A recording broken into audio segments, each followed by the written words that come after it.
Um, Moving on to our next question, what role does resilience play in students' overall success, both in school and in their personal lives? To me, I think resilience is one of the most important things we need to ensure we build with young people. Our school motto at Forest Park is "I can and I will," and it's ensuring that attitude to overcome adversity or failures. And I think personally, over the past sort of 5 years specifically, but you know, for a good chunk of time already, the modern day parent and the experiences children are going through, and it's natural, I'm a parent myself, I get it, where you're doing a lot more for the child rather than the child being independent and doing things themselves. And I get that.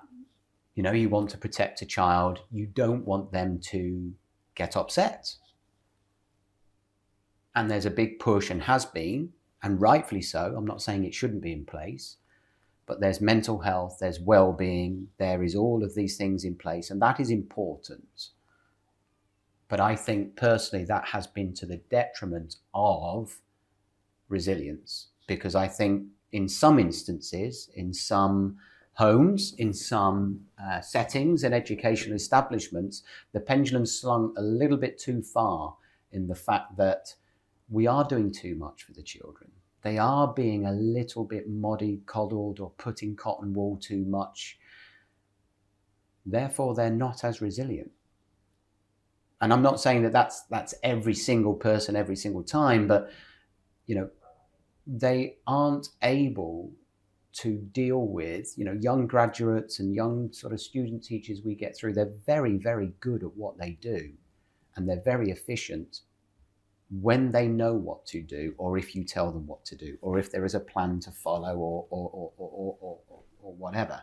You know, they go into the workplace very efficient. What I don't think we have is enough people who are creative, innovative, and able to problem solve. And that's where the resilience comes in. Because a problem happens, I'm a leader, right? So, you know, part of my job is to problem solve, okay? So that's fine. People come to me with a problem. My job is to find a solution. But I'm quite lucky, actually, that at Forest Park, I do have a team that way. And we are building young people that way, where they encounter problems, but they come with a possible solution, right? This has gone wrong. This is an idea I've got. Can I go and try it? And I will say yes, even if the idea I'm thinking, well, I'm not so sure that'll work. I'd rather you go and try it and fail and then rectify it, or actually try it and it works. Hey, Yeah, you never know. You never know. That's where surprises come in. And I tell you what, people don't surprise you more than children. And so what we do, you know, Loft does it, what we do at Forest Park, the I can and I will attitude. You know, we've got bright, able students here. We teach failure. That sounds kind of weird, but you know, we find, okay, they're really academic, say. Everything we're throwing at them mathematically with this particular child or group, they just eat it up, right? Let's find something they're going to get wrong or fail at so that they could overcome it and be more creative. Or, you know, other elements of life. You know, it might not be academically, it might just be within what their experience is and how they deal with certain elements of failure, or something that actually may just upset them. We need to scaffold that isn't too disheartening, so it doesn't affect the mental health too much detrimentally. But if children don't fail and learn how to overcome it at this age, when they do, because it's going to happen, right? We all know that as adults. When it does happen, they won't have the mechanisms to cope. And that's why I think, you know, it's one of the most important things, if not the most important attribute we need to teach here at Forest Park, but you know, to prepare children and young people for adult life. Again, in complete agreement. Actually, your words were echoed by one of my advisors, who's a managing partner at Walk. They offer leadership courses Mm-hmm. to executives and to corporate sector.